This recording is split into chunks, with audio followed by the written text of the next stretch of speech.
Story 1. The Carol from the Empty Road. I was the last to leave the small store by the highway. Christmas Eve, easing itself into Christmas Day with a slow fall of snow.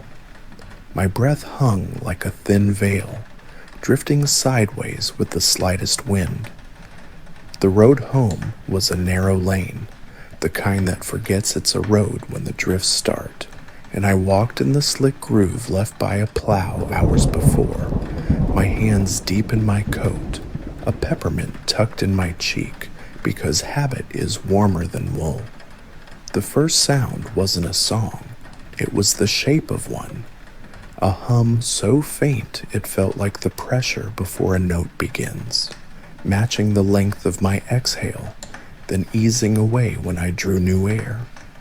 I stopped, and the hum gave one more pulse, like a person finishing a phrase after you've already closed your mouth. Fresh snow lay flawless around my boots, no tracks but mine. Porch lights from the distant houses blinked slow and in strange agreement, as if they'd all been set to the same rhythm long ago.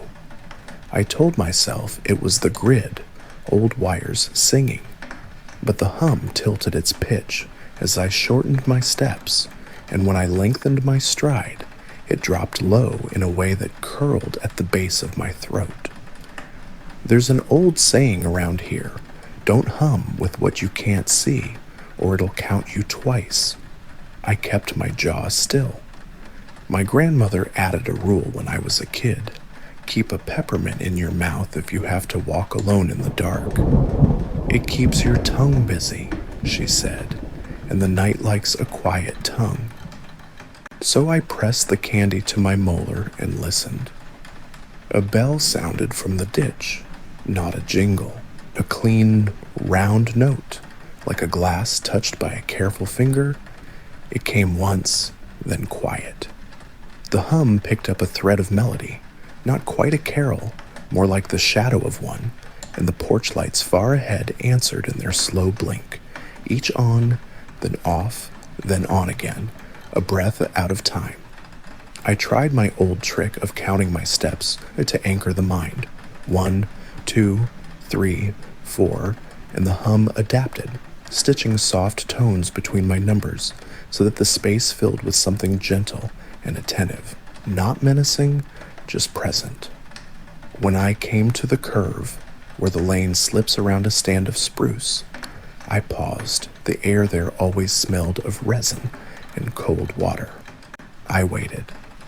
The hum took one half beat more than I did, like a friend walking beside you, slightly behind, giving you the lead. I should have kept my mouth closed, but nerves make small bargains. I let the peppermint rest on my tongue and released the quietest hum I could find, a single note, barely more than a breath. The answer came half a second later, meeting my pitch, then climbing a step above, a harmony so soft it brushed the edges of my hearing, like lint brushes a sleeve. As I moved, the harmony traced the curve of the road before I took it, rising when the lane lifted over a buried culvert, sinking when it dipped toward a hollow. I could feel it, an invisible hand running parallel in the night, sketching the way forward with sound. The porch lights ahead fell into a slow wave, left to right to left, as if the street itself was breathing. I thought of the nights as a child, walking the edge of the fields, while my grandfather checked fence lines, both of us with peppermints, his hand heavy on my shoulder whenever the wind shifted.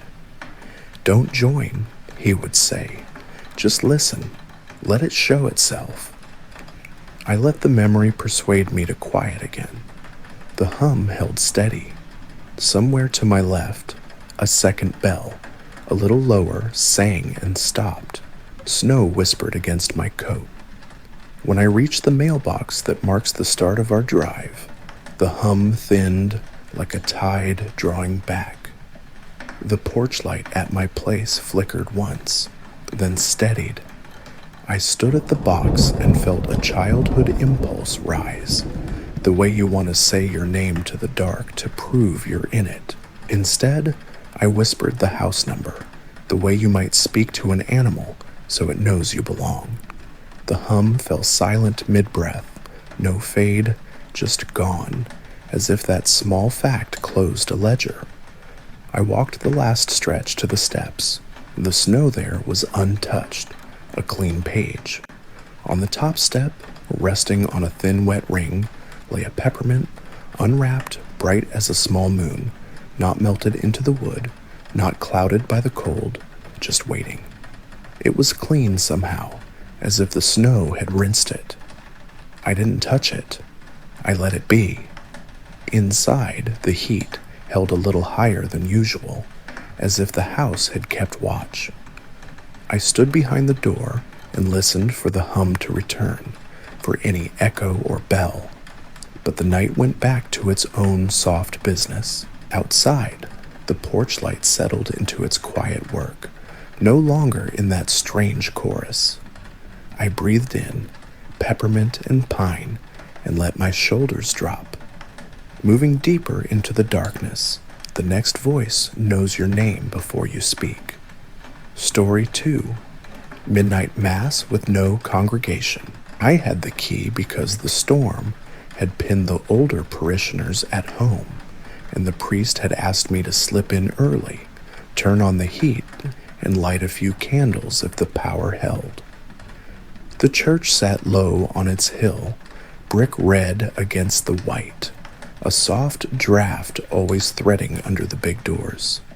I let myself in, and the hinges gave a polite sigh, as if they were tired too. Empty pews waited in 2 tidy rows, hymnals fanned like small wings along the backs, and the distant town clock marked 12 with a slow, felted strike. I liked the quiet of that space when it had no people in it. The air felt brushed and kept, as if many hands had smoothed it for years. I walked toward the altar, and my breath hung pale over the center aisle. The furnace clicked, then took its time, a low rumble easing into the floorboards.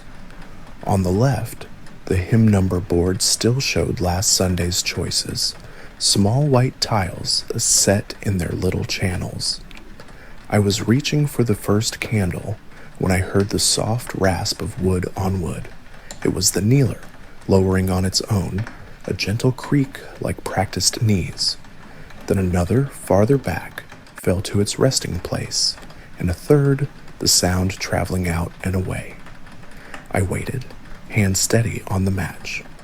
The room has a way of answering itself, I thought, and that seemed true, because the first thing that came after was not sound, but pacing, an echo that arrived a beat ahead of my steps, the way a place sometimes remembers the order and tries to keep it. The old priest once told me buildings wear habits, like people wear coats.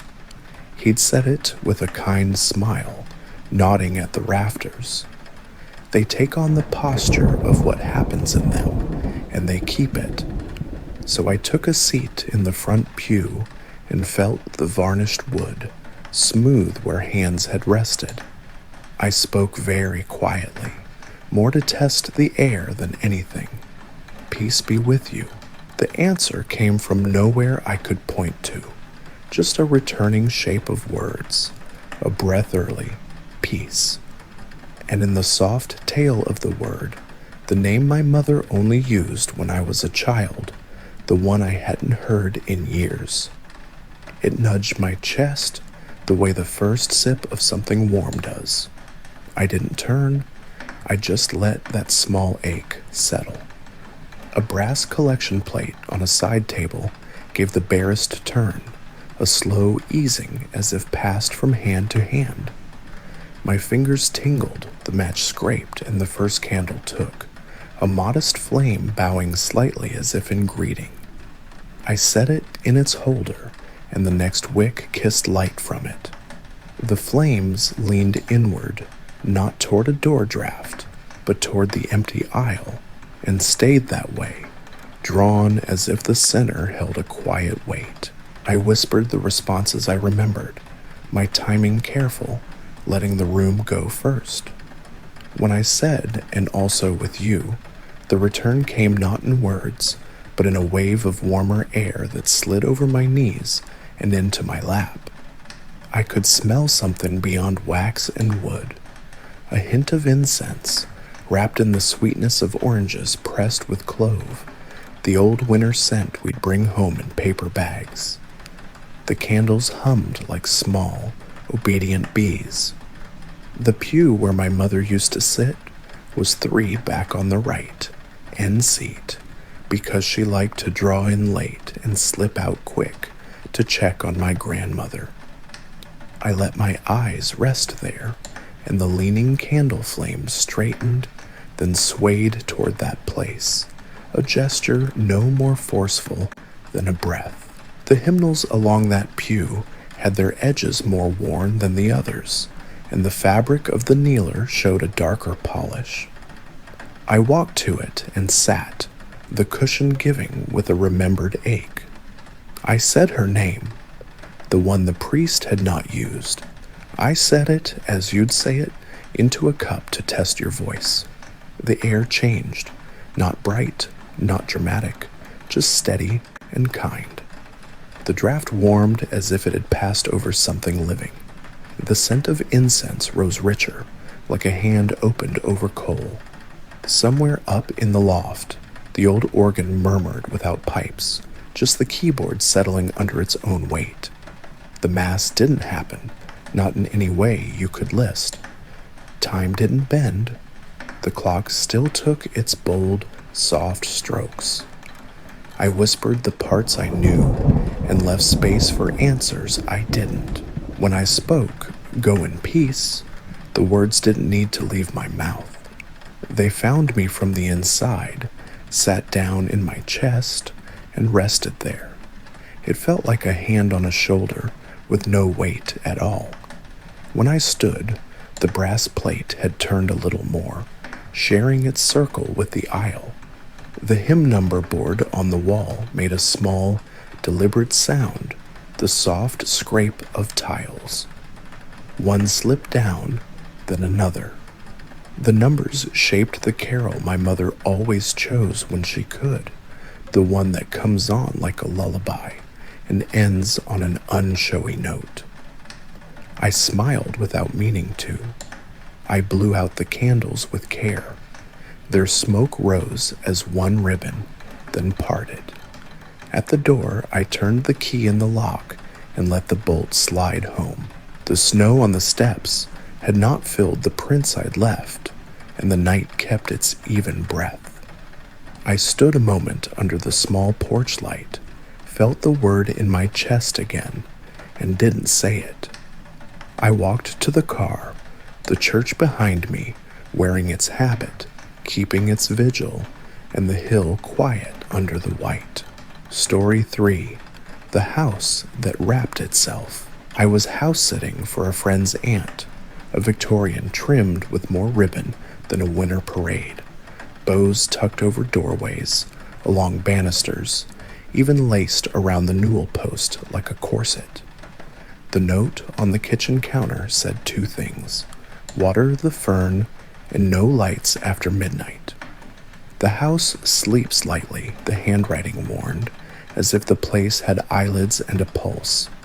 I obey rules when I'm alone, so I did the small rounds with care. The kitchen clock ticked in a kind wooden way. The scent was cedar and faint tea, the kind of clean that comes from polish and long-closed drawers. Snow pressed the windows with velvet hush. I moved through the rooms with a lamp and watched how the ribbon caught light, how the knots lay like careful hands. The first wrongness was so small I could have missed it. On the hall mirror, a cream bow tightened with a little whisper, a soft friction like paper rubbed between fingers. It drew itself a breath narrower, then rested. I stood very still. The lamp's halo barely kissed the molding, and the ribbon held steady, its tails aligned like a spine. I touched nothing. I breathed and counted. The pulse in my neck felt too loud, so I pressed my fingers there, and the bow across the room drew in again, a subtle cinch that matched the beat under my skin. When my breathing smoothed, the knot relaxed, exhaling a fraction of slack. It was delicate. It didn't feel like a trap. It felt like a house adjusting a blanket. Family superstition tugged at me. My grandmother, tying packages with butcher's twine, used to say knots remember the hands that make them. They keep the shape and wait for the same warmth to come back. I thought of that and watched the wreath on the inner door. Its ribbon, crimson and thick, shifted as my anxious breath sped, then eased when I told myself to slow. The wreath wasn't choking. It was following. Doorways I'd left slightly ajar, a habit for airflow, closed with polite finality behind me, latches kissing home without fuss. Each time the sound made me look back, and each time a gift tag I hadn't noticed before seemed to stare, printed in delicate script that now spelled my name. Not threatening, more like a host who insists on learning it and getting it right. The air had a pulse to it, cedar in waves, faint and then present, like slow breathing. The floorboards, not creaking, just sighing when I crossed the parlor. I set the lamp on a table and listened. My fingers itched to test a theory. I chose the ribbon around the stair post, a simple bow with a twist too tight for easy undoing. I slid my nail in, lifted, and the knot opened with a patient shrug. From the far room came an answering sound, the whisper of fabric. I walked and found a curtain loosening itself one notch from its tie back, letting an inch more night through the glass. It felt like a conversation. I untied another bow, the pale one on the dining chair, and somewhere overhead a door unlatched with a contented click. I spoke into the hush in a tone you'd use with a skittish animal. You're keeping, aren't you? Not trapping. The house held its breath, then let it out as the furnace hummed into a steadier line. The radiators gave their brief tin song and settled. I moved to the biggest ribbon in the foyer, the one that bound the banister in a spiral, and I tied a small bow on the lowest rail, clumsy as I've always been with satin. My loops are never even. My tails cross in a telltale way. I made it plain and simple. I tucked my own name into it with a paper scrap. Something in the posture of the room changed. The lamplight warmed by a shade you could feel more than see. Floorboards relaxed. The door I'd worried over gave a soft sigh and stilled. I stood in the center and let the house wrap its attention around me like a shawl. It wasn't closing me in. It was keeping winter out, tightening where the edges leaked, adjusting to the person inside. I kept to the rule. At midnight, I turned off the lights and let the dark have the place. The snow pressed a little firmer against the windows, and the ribbons, as far as I could tell, lay quiet, their work done for now. I slept in the front bedroom under a quilt that smelled faintly of soap and sun. Once in the night, I woke to the gentlest tug at the blanket, like someone tucking in the corner by my feet. No face, no voice, just order restored. Dawn came blue and clean.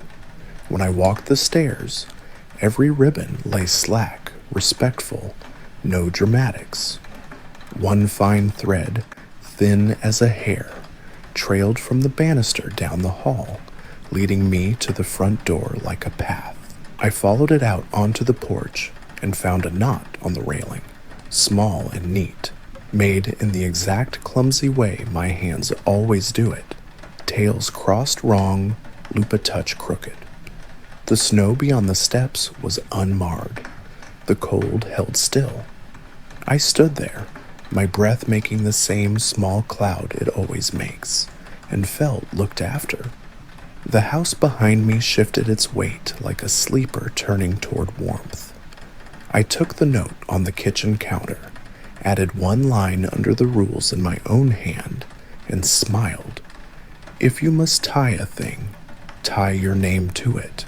The house will know where to keep you. Story 4. The hospital's 7th floor. Holiday float means you go where you're needed, and sometimes where you aren't. I signed for the night keys, the badge that lets you drift between wings, and the on-call phone that never sleeps. The hospital hummed like a polite machine, the kind that tries not to be heard. Renovations had closed the 7th floor since fall, plastic sheeting drawn like eyelids.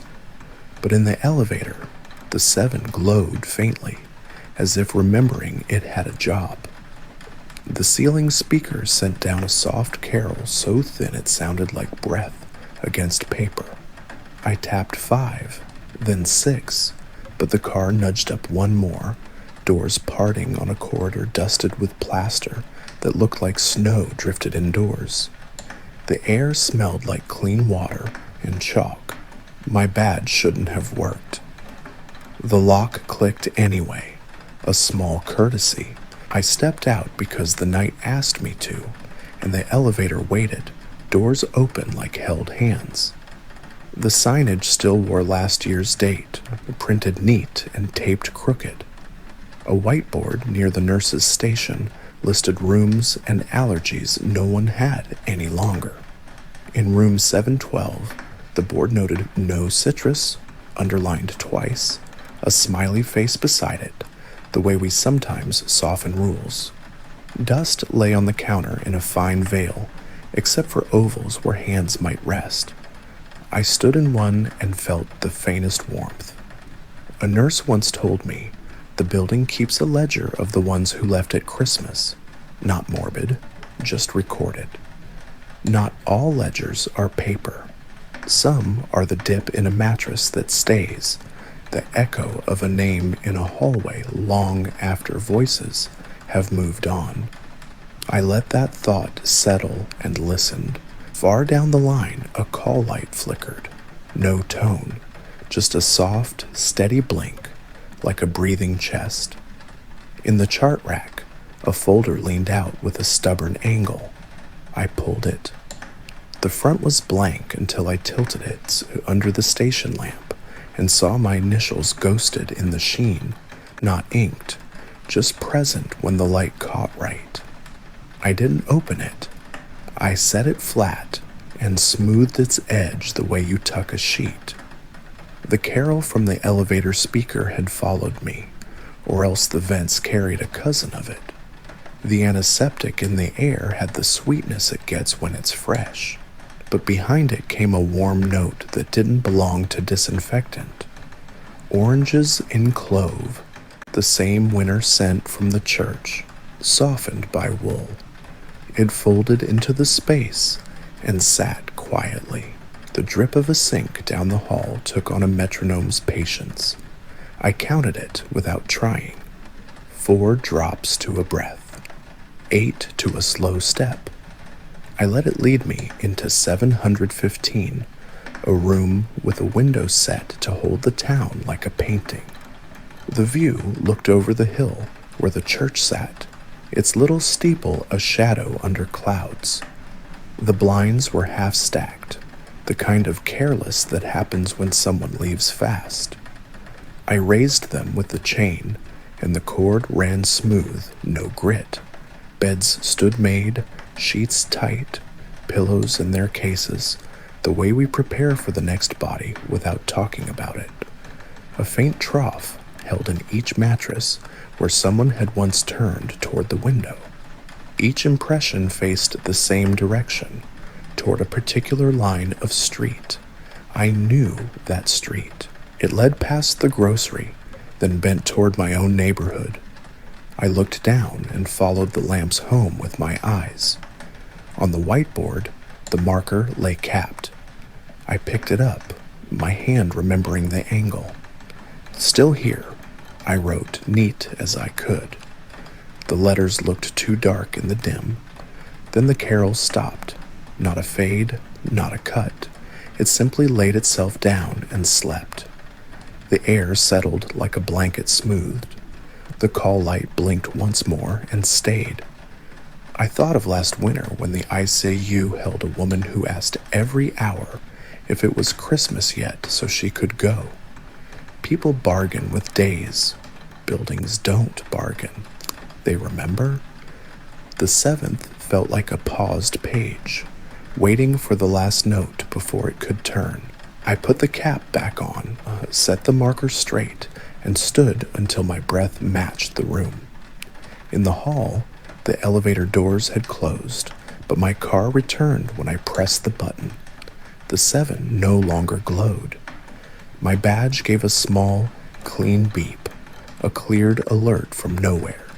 I stepped in, and the car accepted 6 without debate.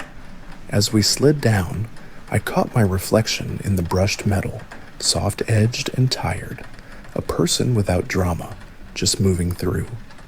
In the locker room before dawn, my locker door stuck and then opened easier than it usually does. A paper star rested on the folded sweater I keep there, white and simple, made from a chart page cut clean. In the center, a word in my own handwriting I hadn't written that night, rounds.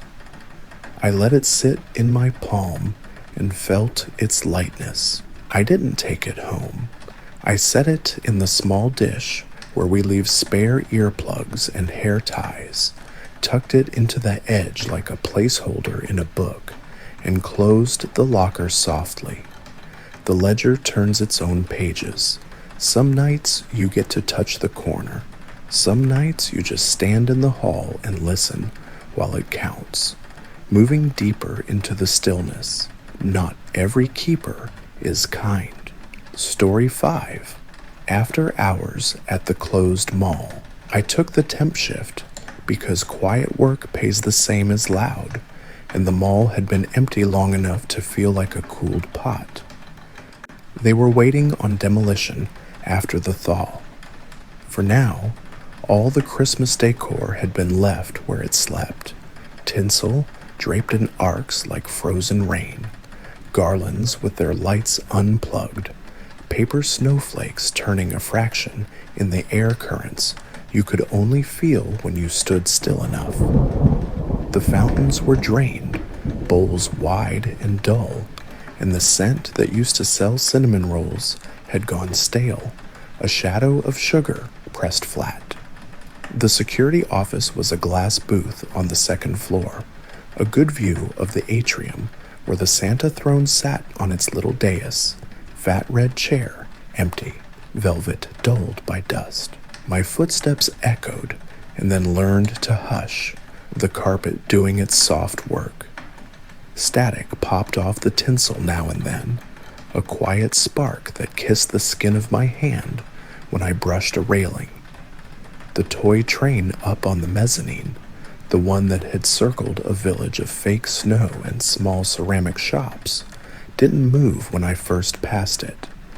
I noted it like you note a familiar face in a crowd. Later, on the next quarter-hour check, it had shifted by an inch, one clean inch of rail eaten, a wheel print polished where dust had been. Then it stopped. No motor hum, no wind, just that fraction of travel, like breath held. Escalators that had been shut for weeks are not supposed to creep, but I watched the teeth lift 2 steps and pause, then 2 more, and wait. The big analog clock over the food court ticked without apology. The PA whispered a looped line that used to be a cheerful holiday reminder, now frayed. "Be merry," it said every few minutes in a dry, distant voice, the speaker flea-bitten and tired. Only there was a missing word at the end, swallowed by the system each time, leaving a hitch where you expected more. The last Christmas the mall ran, The Santa line had wrapped past the dark pet store, parents in heavy coats talking with voices pitched to keep kids from catching the impatience. I remember watching the line sway the way a gentle river does when it bends, the way small shoes squeaked on tile. Now the tile worked like stone, but dust can keep a record, and it did. Pairs of child-sized prints pressed into the film, light but clear, heel to toe, appearing one pair at a time as I made my rounds. Each set pointed toward an unlit store, as if trying to tug me that way by the look of them alone.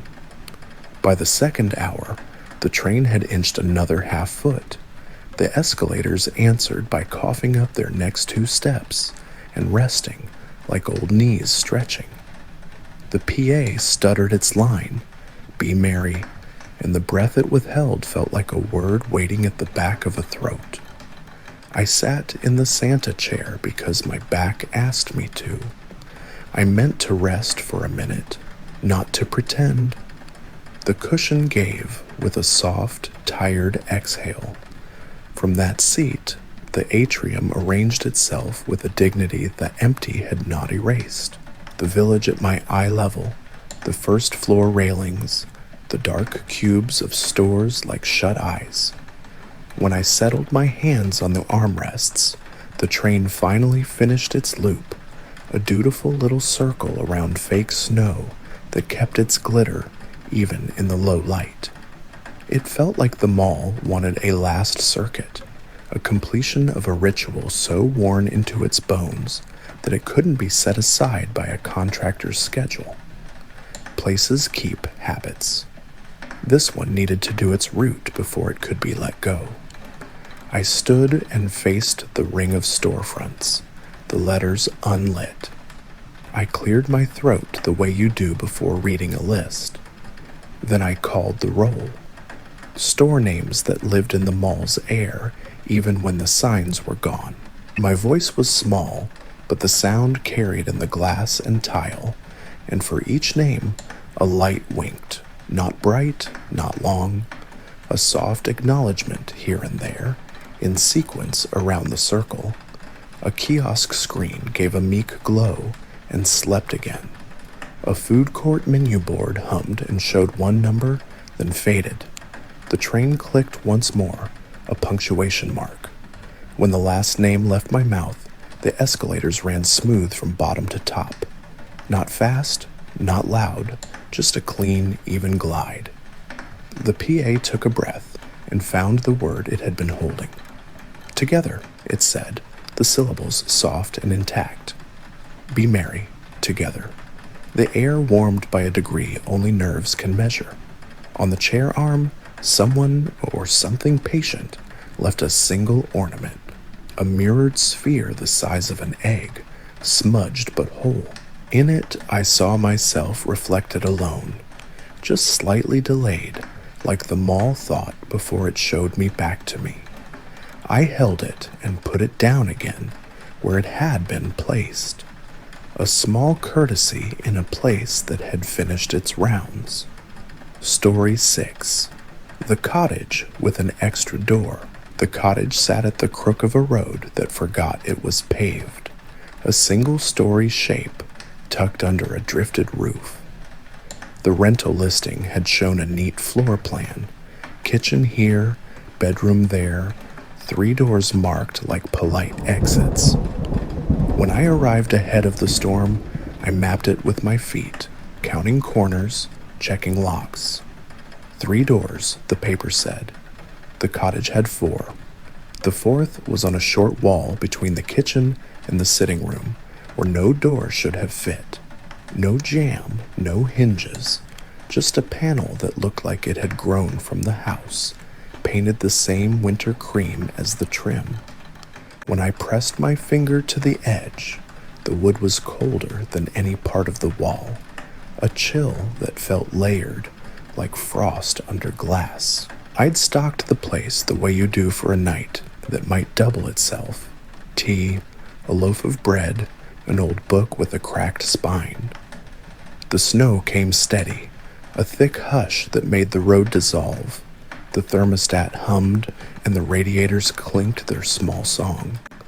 Every hour, on the hour, a faint knock came from the other side of the extra door.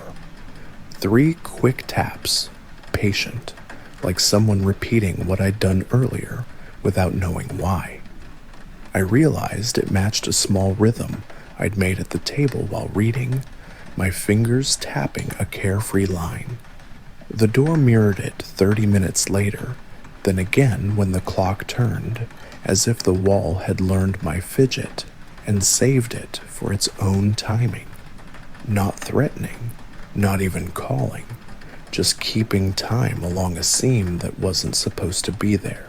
My grandmother had a rule that belonged to winter more than to any faith.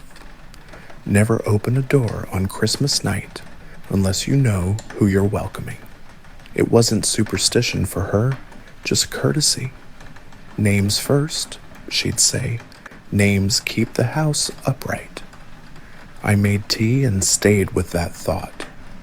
The extra panel didn't leak cold, not until I touched it.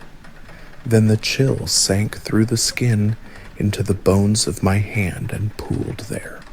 The phone compass pinwheeled when I held it near the paint, spinning lazily like it had lost track of the room. When I stepped back into the kitchen, it found north like a dog finding home. The wood around the panel changed by degrees with the light. Under the pendant lamp, it took on a warm gloss. Under the floor lamp, a matte hush, as if the finish couldn't decide who it belonged to, shifting to match the room's small weather.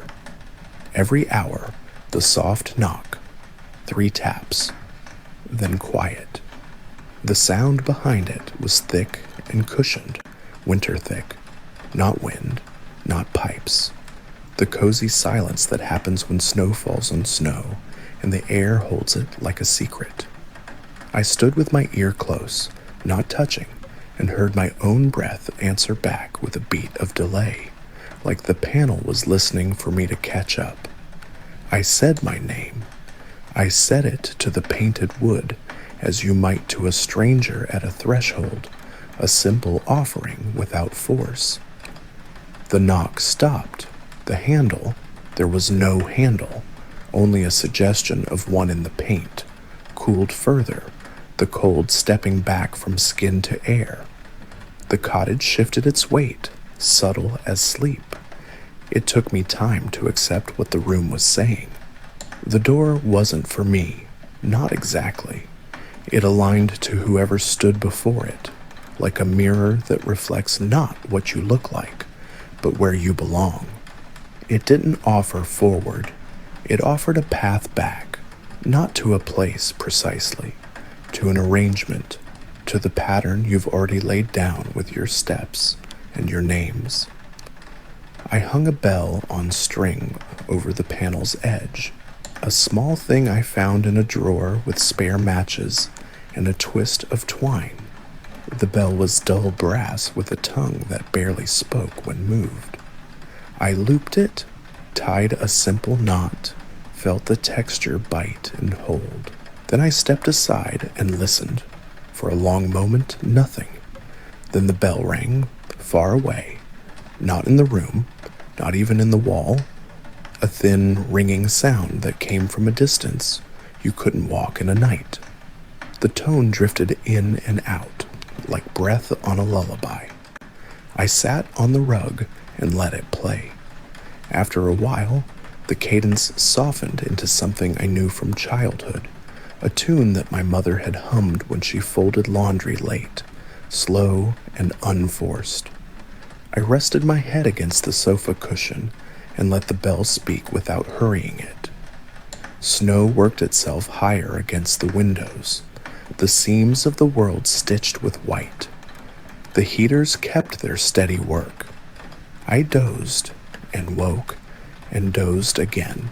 Once I dreamed I saw the extra door not as a panel, but as a line drawn on paper, and a hand, careful and kind, lifted the edge of the paper to show another page beneath, identical except for one small difference. my name written once, then twice. Morning came quiet, the storm having spun itself into neat drifts. The cottage was itself again. 3 doors where the plan had promised 3.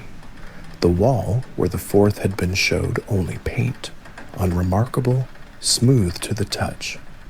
The bell hung on a nail by the entry, cold as coin, with a new knot in its string, tidy and flat, a method no one in my family used. I made tea and didn't look for a lesson. Names first, I thought. Names keep the house upright. I said mine again, just once, into the room. The air held it and let it go. The road outside had found its edges. I put on my boots and opened one of the ordinary doors to watch the snowlight settle, thin and even, on the step. Story 7. The choir beneath the ice. The lake lay dark under a skin of clean ice, the kind that holds sky and keeps it. I walked down from the lot with my skates over my shoulder. Christmas night so quiet the trees seemed to listen for their own branches. Shore lights made a soft ring, porch bulbs, a street lamp, one lonely strand still on a boathouse railing, steady and dim, the colors dulled by cold.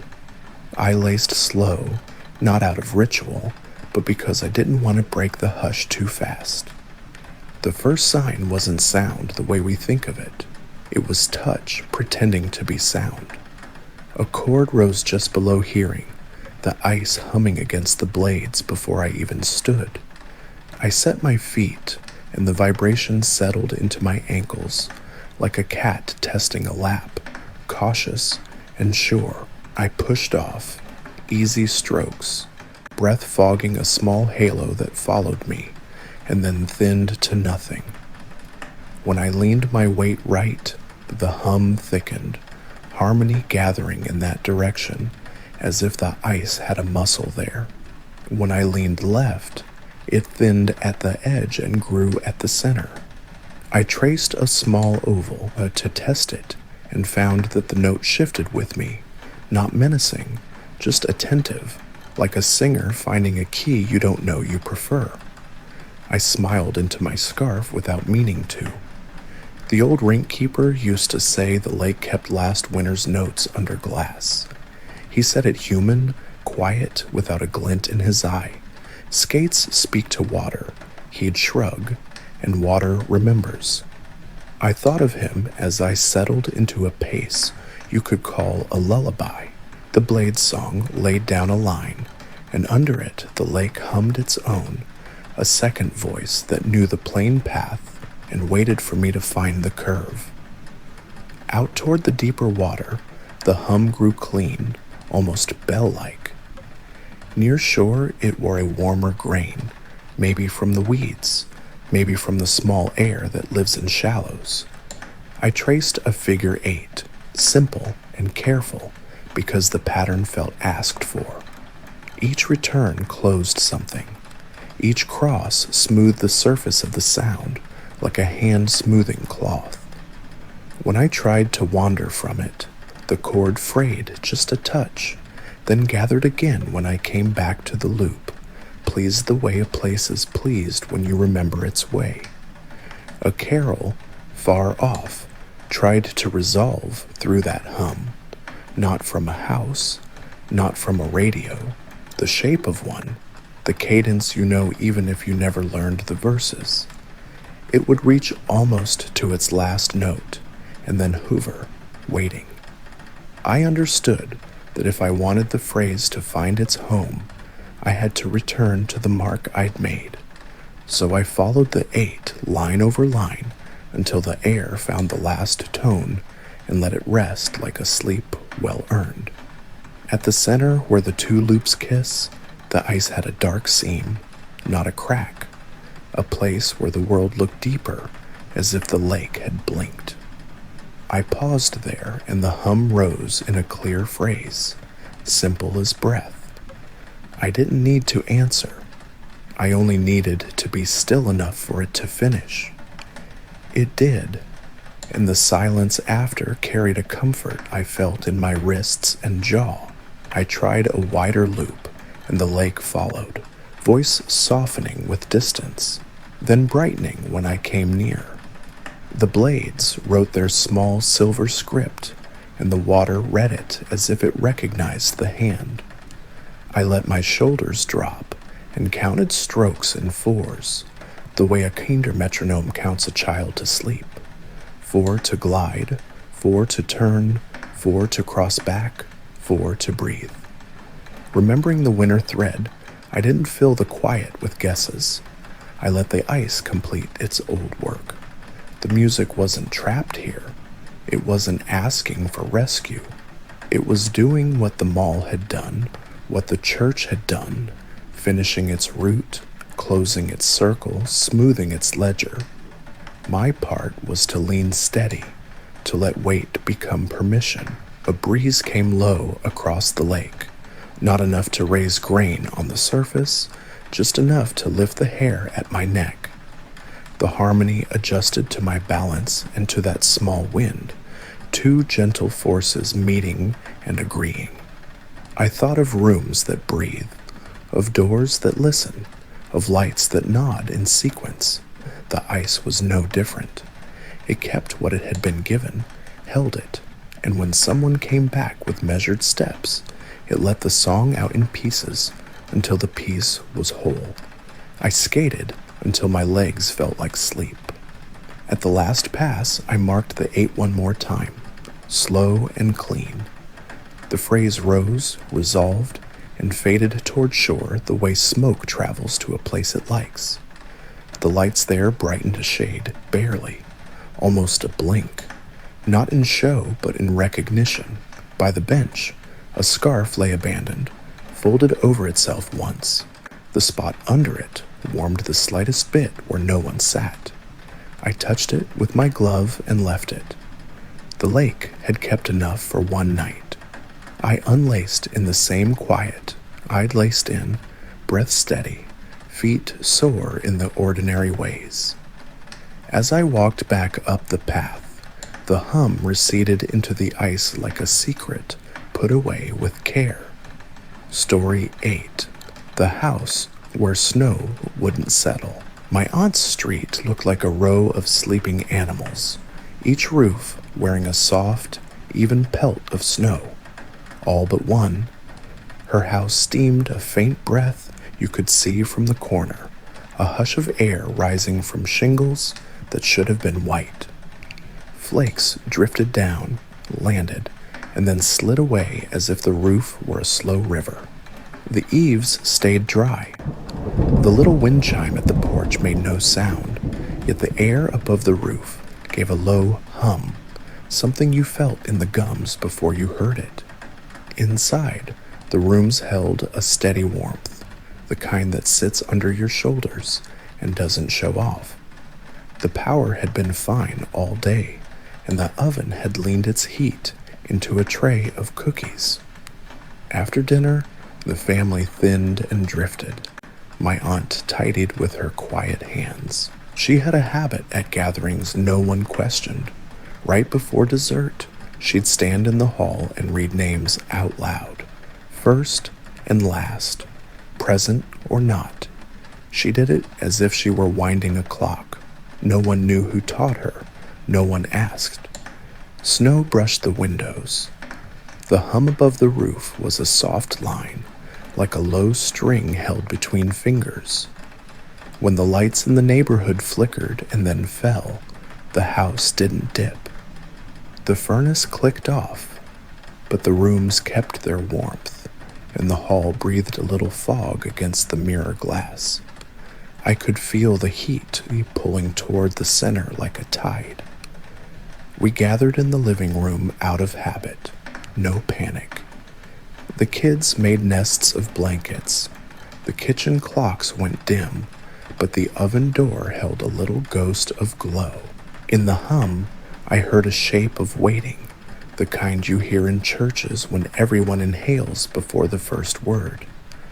My aunt stood in the doorway and looked at us, then at the ceiling, and then For the first time I'd seen, she didn't begin, so I did. Not loudly, not with any weight, just clear enough to count. I stepped into the hall and read my cousin's name into the quiet. The hum shifted a tone warmer. From the back of the house, footsteps circled once, slow, the sound you get when socks make a conversation with old wood. I read another name. The footsteps made a second circle, tight as a drawn loop, a simple ritual finishing itself. My aunt's eyes were damp, but she didn't stop me. She folded a towel that didn't need folding and listened. I moved down the list as it occurred to me. Siblings, the uncle who sent cards but rarely came, the neighbor who always brought oranges and went home early. With each name, the warmth steadied and spread, not a rush, just a broadening. The windows misted from the inside and stayed that way, a soft veil. Snow kept drifting. The roof gave itself no weight. I reached for names that weren't in the room. Old ones, my grandmother's spoken in full, middle and maiden, the way it's written on the back of photographs. The house answered with a hush that had cinnamon at the edge. I named the dog we buried when I was small, and the hallway, I swear, wagged a sound you can't make with boards, only with memory. Halfway through, I faltered, not because I ran out, but because I felt the pattern grip. The house refused to settle until the count was complete. It wasn't greed. It was refusal to take on winter's weight before everyone inside was accounted for. It kept the ledger open like a palm. The warmths pressed toward the doorways and held there, a baffle against the dark. I read my aunt's name. The hum in the roof rose a note and then rested. I read the street name, the way you do when you're giving an address over the phone. The hum answered with a slight lowering, as if the house bowed. I paused before my own. I let the quiet take one breath. Then I said it, first and last, plain. The air changed with the smallest sigh, like a seal pressed and accepted. The warmth stopped moving and settled in place. At the window, condensation thinned into small streams and then cleared. Outside, flakes began to hold. The roof whitened by degrees until it wore the same gentle coat as the rest of the street. Nothing dramatic, just agreement. The power rose a few minutes later, an untroubled return. The thermostat blinked and then showed a number it couldn't have reached without help, a degree or two higher than the furnace usually permits. It had borrowed from something that runs under names. The oven light brightened. My aunt brought out the plates with that soft smile she keeps for small victories. At the door after dessert, I stood a moment on the porch. The snow had laid itself neatly, a thin, even sheet. On the top step, a snow angel was pressed into the powder, arms tucked close to the body, not flung wide, an outline like someone had lain down gently to listen, and then stood again without marking the climb. I didn't call anyone over. I didn't measure it with my foot. I let it be. Inside, my aunt tucked the list of names into a drawer with the tea towels. The hum above the roof faded to nothing you could find. The house wore its weight with ease. We said goodnight in a whisper we didn't plan, and the door clicked closed like a sentence ending in a kind word.